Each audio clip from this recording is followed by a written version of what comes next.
오늘은 채털레이 부인의 사랑 혹은 연인에 대해서 나누어 보겠습니다. 이 작품은 D.H. 로렌스에 의해서 완성되었고, 로렌스는 광부였던 아버지와 교사를 지냈던 중류계급 출신의 어머니 사이에서 태어났습니다. 로렌스는 결혼은 6살 연상의 지도교수 부인과 하였습니다. 아이 셋을 둔 부인입니다. 흔히 이 작품을 노골적인 성묘사 때문에 그냥 단순히 성의 감각적인 거 표현하는 에로티시즘, 야한 거로 취급을 하는데 전혀 그렇지 않습니다. 이 작품에서 비가 내리는 빗속에서 옷을 벗고 꽃으로 장식하고 하는 성행위는 굉장히 아름답게 보입니다. 그래서 성의 세계를 정신적, 영적 차원으로 승화시키는 것으로 보고 있습니다. 로렌스는 세계 도처를 여행을 많이 했습니다. 특히 원시 문명과 고대의 문화 유적지에 대해서 굉장히 관심이 많고, 인간의 원초적인 삶, 본능적인 삶에 대해서도 굉장히 심취를 많이 하였습니다. 그래서 로렌스는 성을 사랑하는 사람들의 관계를 탄탄하게 묶어주고, 그리고 여성을 어떤 성적인 대상화, 객체화, 상품화하는 것에 대해서 굉장히 반대를 하였습니다. 성에 대해서 굉장히 중요시 여기고, 성행위는 하늘이 주는 선물로 묘사를 하였습니다. 로렌스는 1885년 영국에서 태어나 1930년 세상을 떠났습니다. 폐결핵으로 앓다가 세상을 떠났습니다. 지금부터 간단하게 줄거리를 나누어 보겠습니다. 코니가 23살 때 클리포드, 그 시대의 최상위층 남자랑 결혼하였습니다. 남편은 장교고 29살입니다. 신혼생활 1개월 하다가 군대에 갔다가 6개월 만에 하반신 불구로 집으로 돌아옵니다. 이때부터 둘의 결혼 생활은 망가지기 시작합니다. 클리포드가 부상당하고 난 다음에 그 아들의 아버지가 쇼크로 죽습니다.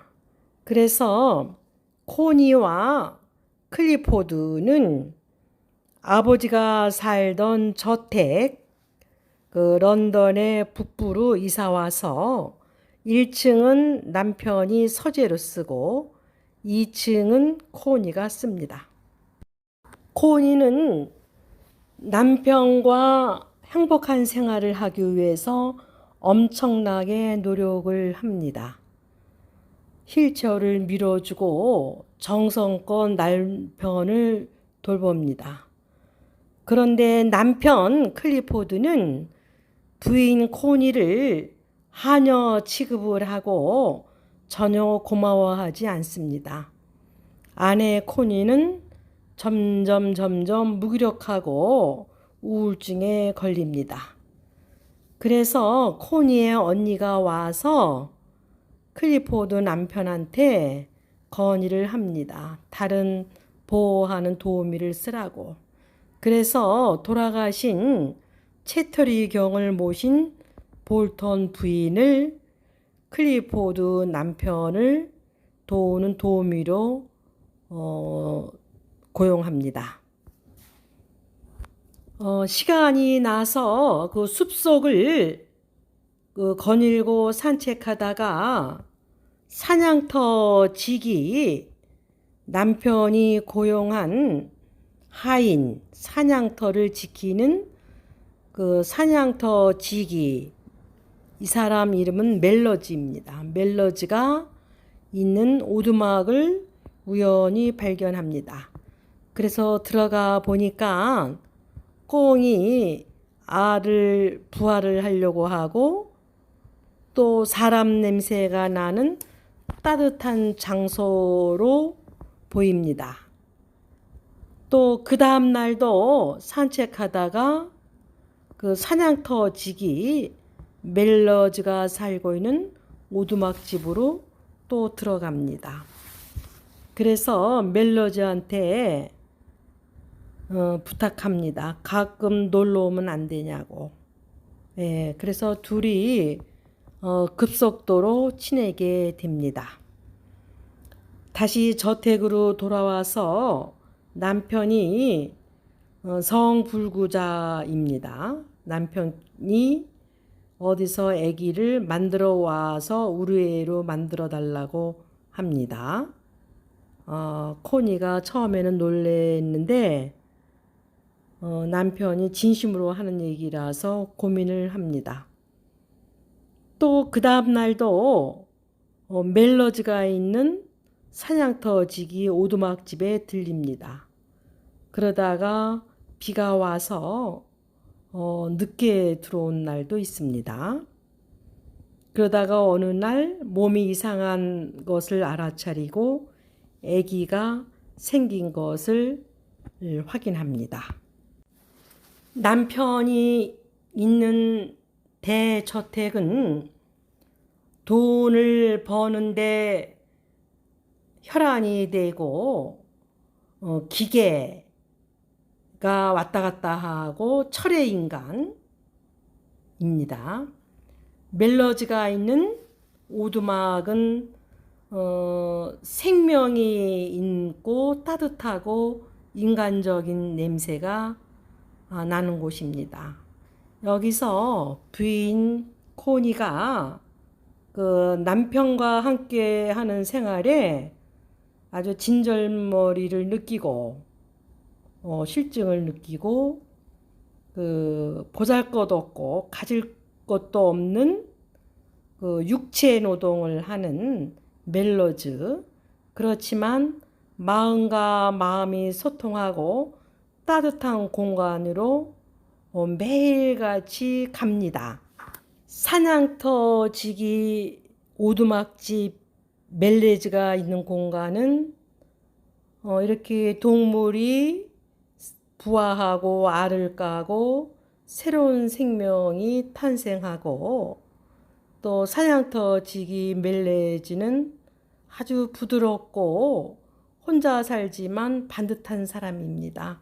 장교 출신이고 항상 책을 보고 인간답게 살기 위해서 노력하는 사람입니다. 본부인과 별거 중입니다. 본부인이 이혼을 안 해줍니다.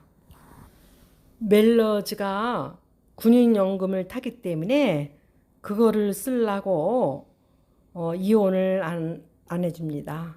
마음씨가 고운 여자는 아닙니다. 코니의 남편 클리포드는 항상 넥타이를 매고 정장을 하고 있고 형식을 중요시 여기는 사람입니다. 광산에 어떻게 하면은 기계를 도입해서 생산량을 늘리기 위해서 광부를 퇴직시키려고 애를 씁니다. 굉장히 비인간적인 사람입니다. 코니가 그 도우미 부인 볼텐 부인에게 아기를 가졌노라고 이야기를 합니다. 소문이 무성하게 퍼집니다. 그 소문은 남편 귀에도 들어갑니다. 남편이 어디서 아기를 만들어 오라고 했는데 실제로 알아보니까 자기가 고용한 하인 멜레즈 사냥터를 지키는 하인입니다.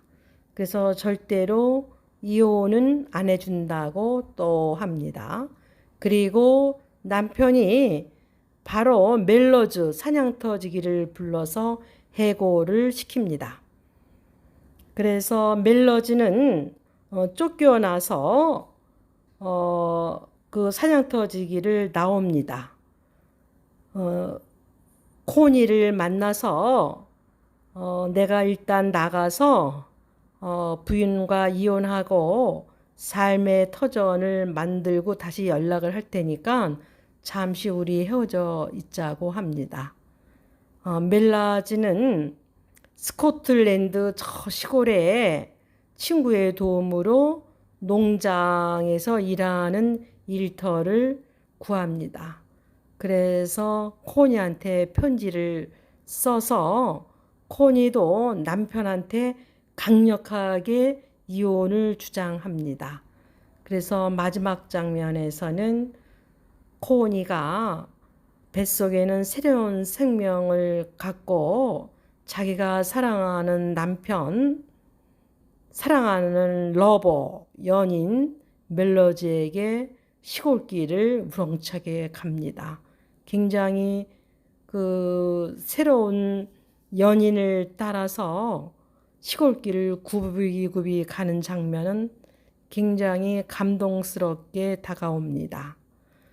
이 작품에서 영국의 계급이 굉장히 촘촘하게 굳어져 있는데 콘이라는 여자가 사람 냄새 나는 마음과 마음이 소통되고 육체가 살아있고 땅의 사람들 남을 부리고 이러는 것이 아니라 내 손과 발로다가 일용할 양식을 구하는 아주 성스러운 노동꾼 내 감동을 받아서 그 계급이 최하인 멜라지에게 갑니다. 육체는 정신 마음을 담는 그릇입니다. 육체와 정신은 하나입니다. 또 남성성과 여성성도 동등한 것입니다. 내 안에 너 있고 너 안에 나 있고 나 안에 여성은 안에 남성성이 있고 남자는 내면에 여성성이 있고 그래서 전체로서 우리가 결합하여서 결혼 생활을 하는 것입니다. 남성과 여성이 만나서 또 새로운 생명체가 창의성 있게 새로 탄생되는 것입니다. 따뜻한 마음을 가지고 서로 사랑하는 사람들의 그 성행위는 굉장히 아름답게 그려져 있고 또 젊은 남자 여자의 그 따뜻한 사랑으로의 성적 행동으로 최고의 그 창작품 자녀가 태어납니다. 본능은 자라나는 나무처럼 꽃을 찾아 다니는 나비나 벌처럼 쑥쑥 뻗어나가는 것이고 아름다운 것입니다. 가장 유치스러운 본능, 가장 밑바닥에 있는 본능, 작은 것이라도 하고 싶은 욕구들을 현실에 터놓고 조절해 살아가야 삶이 풍성해집니다. 내 안에 징그러운 본능, 성본능, 감각적인 것을 통합하여 사랑도 하고 친밀한 이성관계도 맺고 결혼하여 자녀를 낳고 기를 수 있는 것입니다. 아름다운 거, 정신적인 거, 고상한 것만 추구해가지고는 자신의 삶을 풍성하게 할 수가 없습니다. 본능 중에서 성본능은 굉장히 중요한 것입니다. 천재들이 열심히 일하고 재주 능력이 있는 것도 다 본능적이고, 본능적인 거하고 공격성 분노가 합쳐졌기에 정열적으로 일을 하게 되는 것입니다. 인간은 짐승 이하의 생활을 할 수도 있고 천사 이상으로 아름다워질 수도 있습니다. 본능이 제대로 보호받지 못하면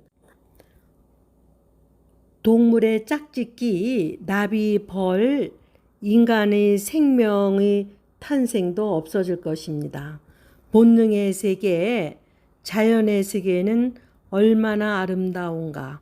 단순할수록, 간단할수록 힘이 생기는 것입니다.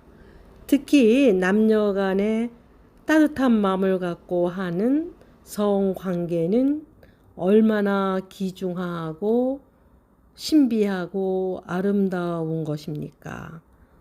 네, 오늘은 여기까지입니다. 여러분들도 이 작품을 다시 한번 읽고 감상해서 여러분들 생활에 도움이 됐으면 좋겠습니다.